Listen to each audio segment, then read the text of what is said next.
মানুষ বুঝলে সোনার মানুষ হবি। মালুম সাহেব মর্মবাণী।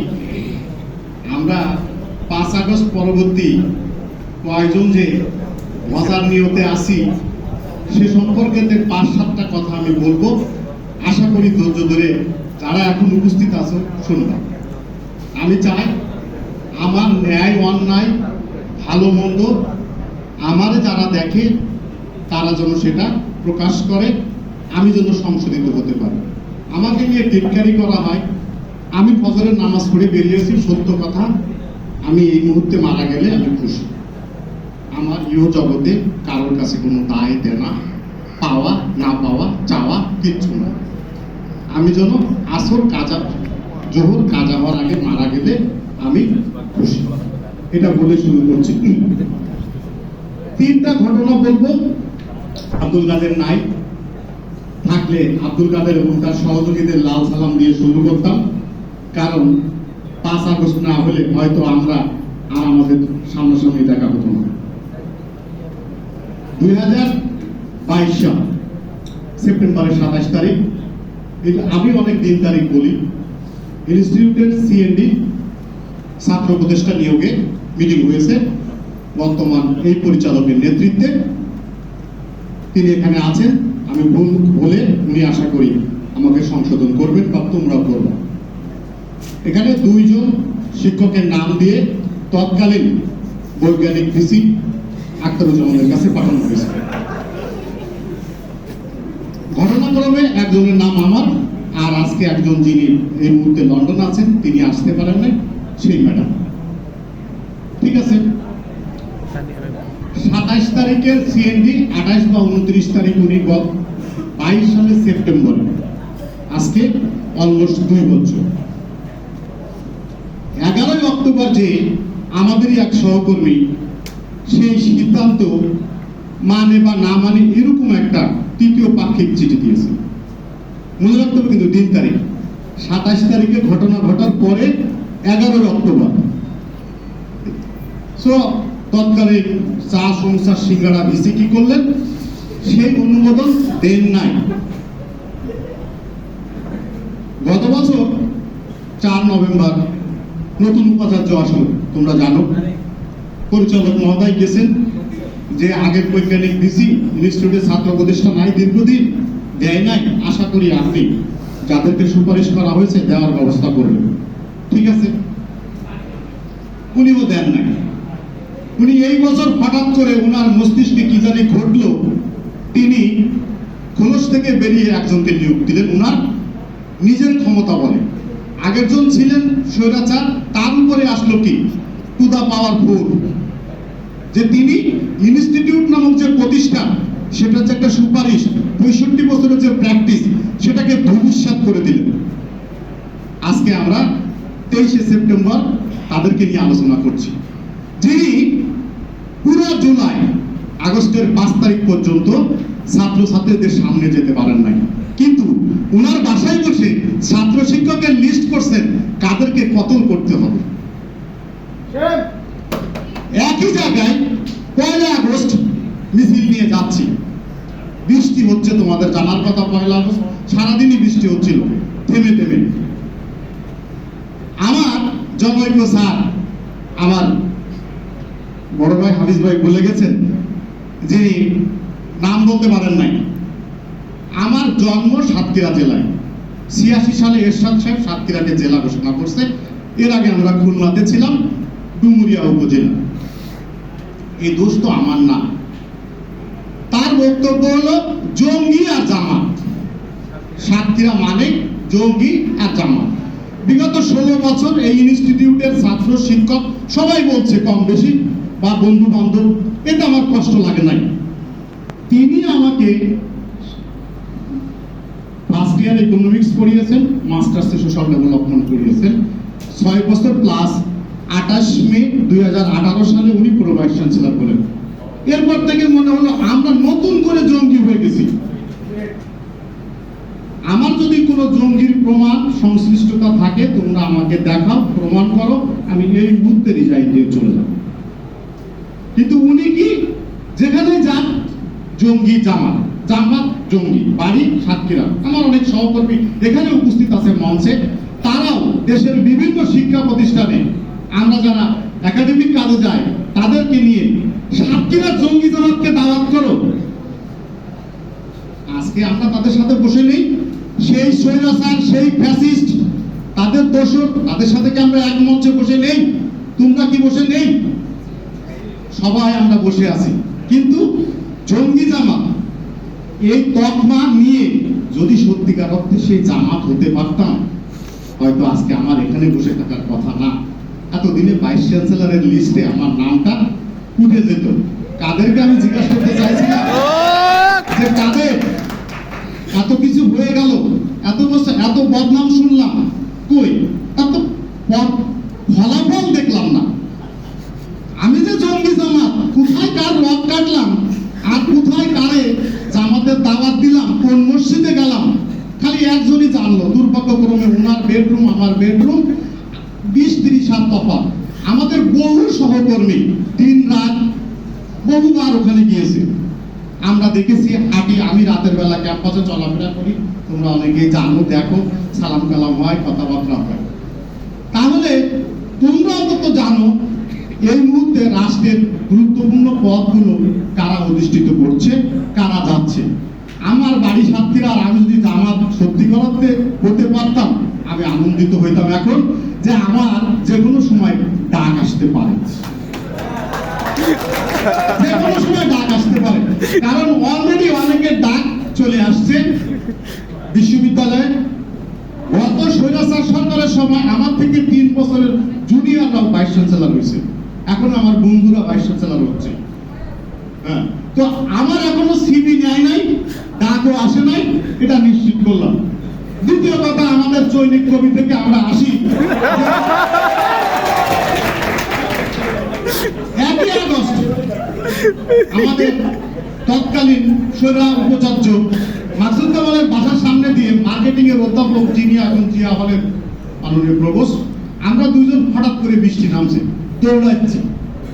এই ইনস্টিটিউটে দীর্ঘদিন গাড়ি চালাইছে হানিফ ড্রাইভার, তোমরা চিনো, জানো, তিনি চৈনিক কবির গাড়ি চালাতেন। হঠাৎ করে সে বিগত 6 বছর 2 মাস কোনোদিন আমাকে দেখে গাড়ি ব্রেক করে নাই। ওই দিন উনি ব্রেক করে গাড়ি পাজেরো স্পোর্টস, তোমরা জানো, ভাইস চ্যান্সেলর, প্রো ভাইস চ্যান্সেলরের গাড়ি, গিলাস নামিয়ে দেখলো আমি আসলে আমি কিনা। বৃষ্টির মধ্যেও ছাতা যেহেতু না, আমি কিন্তু সালাম দিয়েছি। শিক্ষক সালাম দেওয়া উচিত।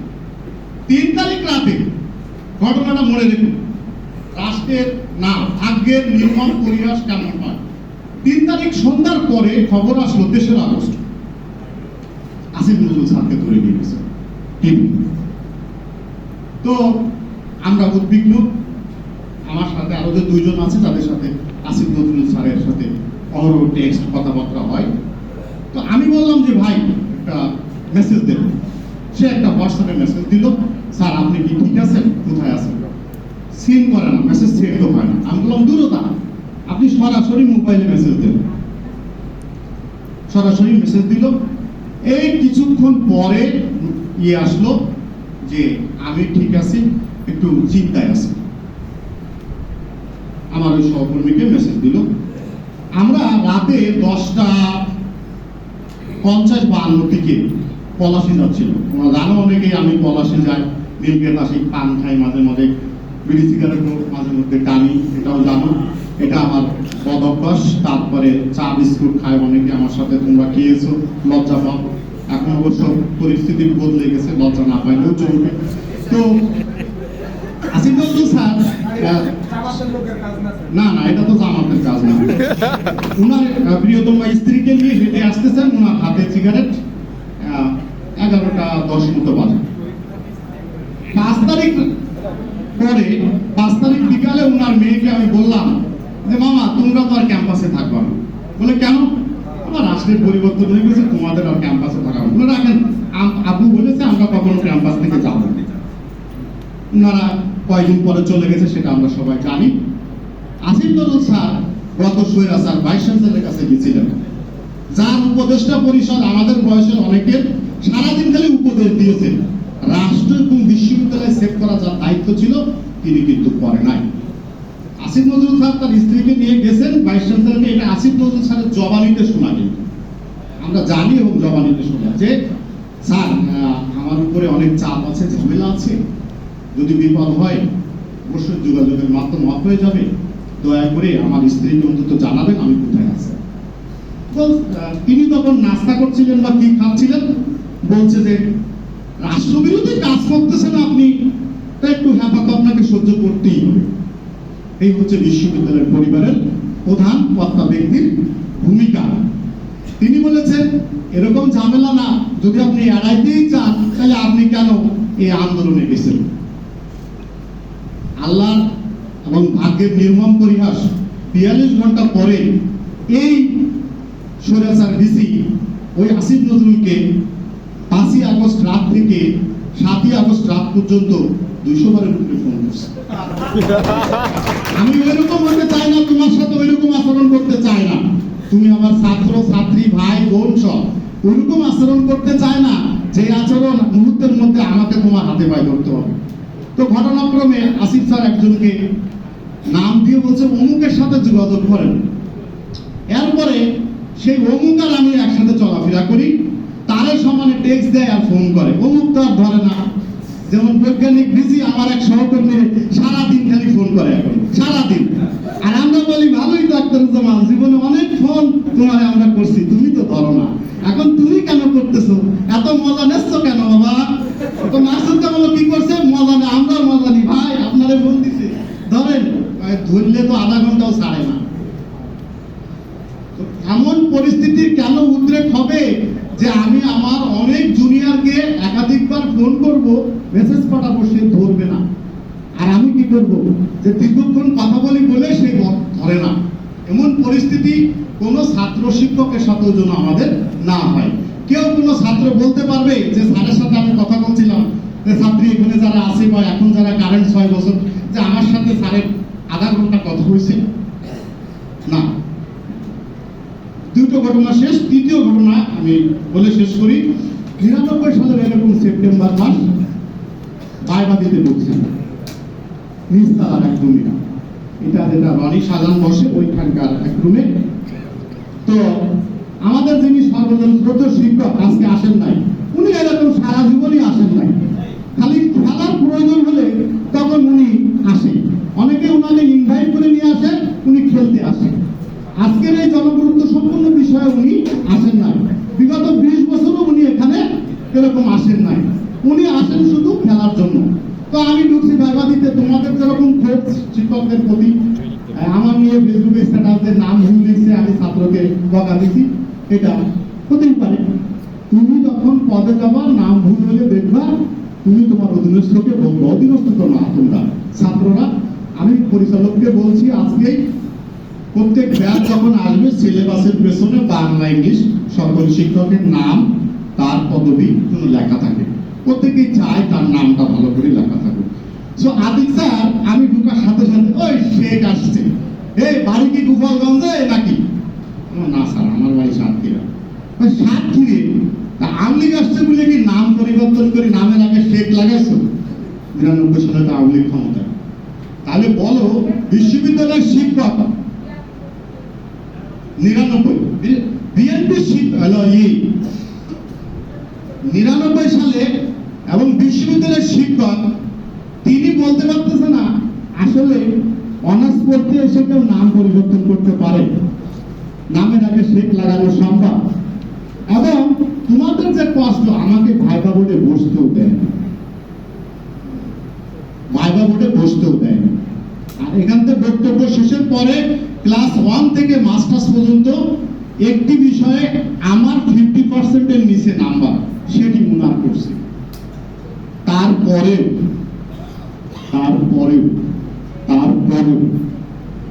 বিগত 10, 15, 20 বছর আতিক স্যার জীবনে যদি কোনো বিষয়ে প্রয়োজনে ফোন দিছে, আমি নেভার ডিনাই করেছি যে স্যার তুই অমুক একটু করে দিও ভাই, ঠিক আছে স্যার। কারণ যেটা সংশোধন হয় না সেটা আসলে সংশোধনযোগ্য না।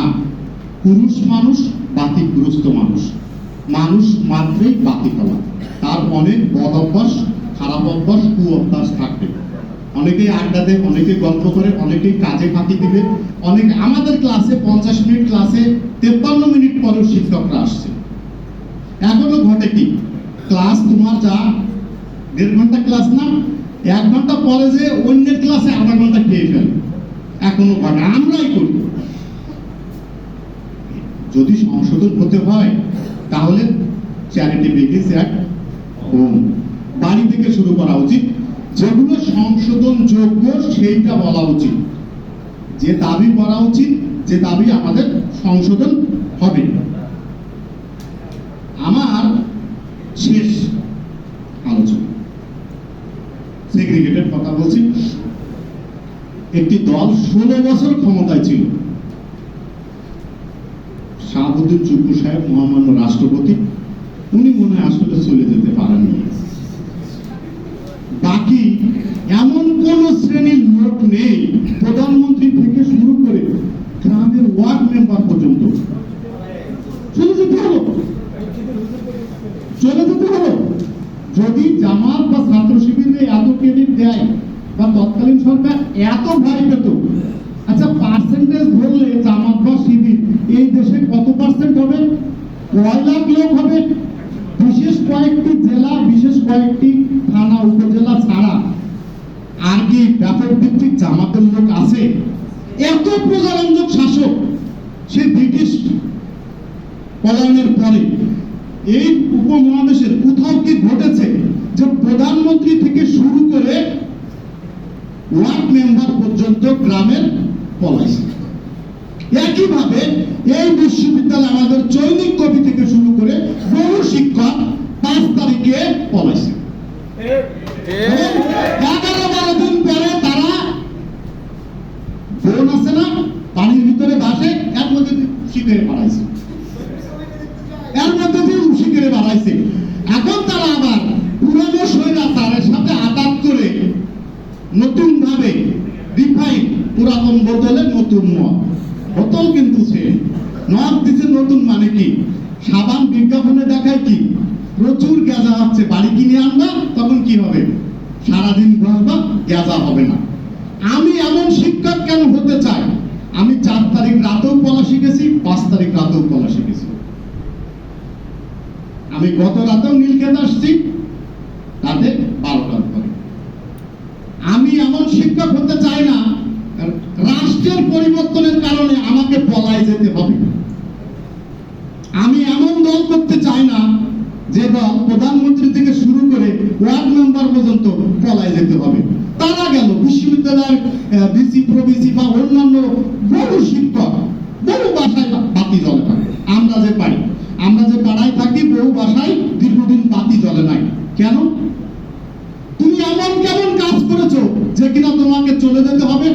রাতের অন্ধকারে বাসায় বাতি জ্বালায় চলে যেতে হবে কেন? আমি আমার হাত দিয়ে কারোর ক্ষতি হোক আমি করতে চাই না, তার রুটি রুজির উপরে আঘাত হোক এটা আমি করতে চাই না। কারণ কি, এটার ফলাফল আমাকেই ভোগ করতে হবে। তুমি যদি সৃষ্টিকর্তা মানো, 3রা আগস্ট রাতে মাকসুদ কামালের ভূমিকা আর 5ই আগস্ট রাতে মাকসুদ কামালের ভূমিকা, ছাড়ে হাত আর পায়ে হাত, যেটা যখন প্রয়োজন তখন সেটা ব্যবহার করছে। আমি এটা করতে চাই।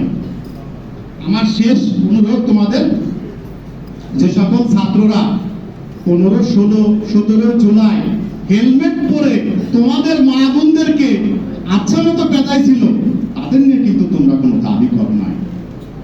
আফসোস, 5 আগস্ট না হলে আমাদের সবাই হাত পা ভেঙে চলে যেতে হতো। যে সকল শিক্ষক তৎকালীন স্বৈরাও উপাচার্য মাকসুদ কামালের বসে শিক্ষক ছাত্রদের লিস্ট করছে, তাদের নাম কিন্তু তোমরা দেওয়া নাই। আমরা আলোচনা করতেছি কি প্রাগৈতিহাসিক কালের যাত্রা বলার মতো আলোচনা।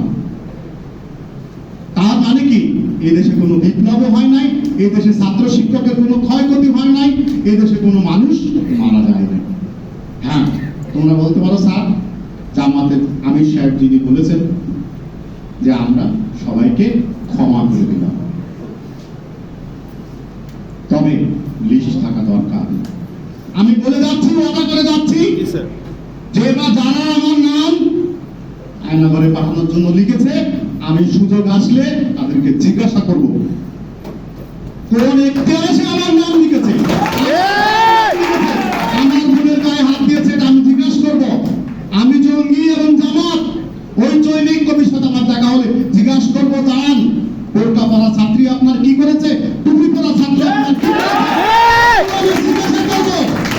কাল হোক পরশু হোক তরশু হোক, অধ্যাপক আনোয়ার হোসেন 4 বছর আগে রিটায়ারমেন্টে গেছে। এয়ারপোর্টের কাছে কি হয়েছে, মায়ের শিকার হয়েছে না? মনে রাখতে হবে, আজকে অন্যায় করলে যে সরকারের দাবিদারি করে এই অন্যায় করেছি, আগামী যতদিন বাঁচবো যে কোনো জায়গায় তোমার উপরে আক্রমণ হতে পারে, তারা কিনা হতে পারে, হাটে মাঠে ঘাটে গঞ্জে ক্লাসে, এর কোন নিশ্চয়তা কেউই অনিশ্চয়তা দিতে পারবে না। probability of A is equal to 1 is means sure event, নিশ্চিত ঘটবে। এই মার 20 বছর বেঁচে থাকলে অবশ্যই সে পাবে কোনো না কোনো জায়গা থেকে, দেশে হোক বিদেশে হোক। আর probability of A is equal to 0 means অনিশ্চিত ঘটনা, মানে ঘটতে নাও পারে। এ 1 মানে ঘটবে, মানে আমার মৃত্যু সুনিশ্চিত, আমি বেঁচে আছি এটা অনিশ্চিত। আমি বলে গেলাম এই বাংলাদেশের মানুষ মুহূর্তের মধ্যে ঘুরে দাঁড়ায়। তারা তাদের সাথে, যারা ছাত্র জনতার সাথে সহকর্মীদের সাথে বেইমানি করেছে, এই ছাত্র জনতা, এই শিক্ষক ওই বেইমানির জবাব যে কোনো জায়গায় দিবে।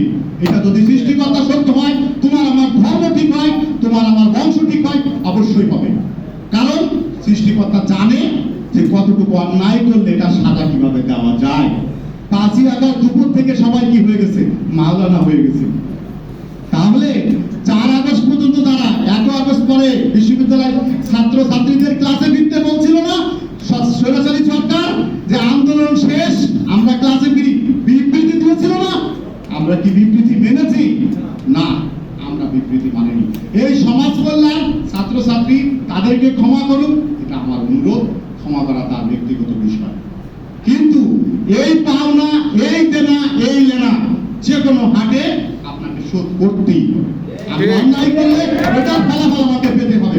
আমি ছাড় দিতে চাই, আমি বলেছি তো যে 1 চুল পরিমাণ ছাড়। আমার বিরুদ্ধে যারা একাধিক চিঠি দিয়েছে, একাধিক জায়গায় নাম দিয়েছে, এগুলো আমি সকল তথ্য উপাত্ত কালেকশন করে আইএসডব্লিউর দেয়ালে দেয়ালে সেটে দিব।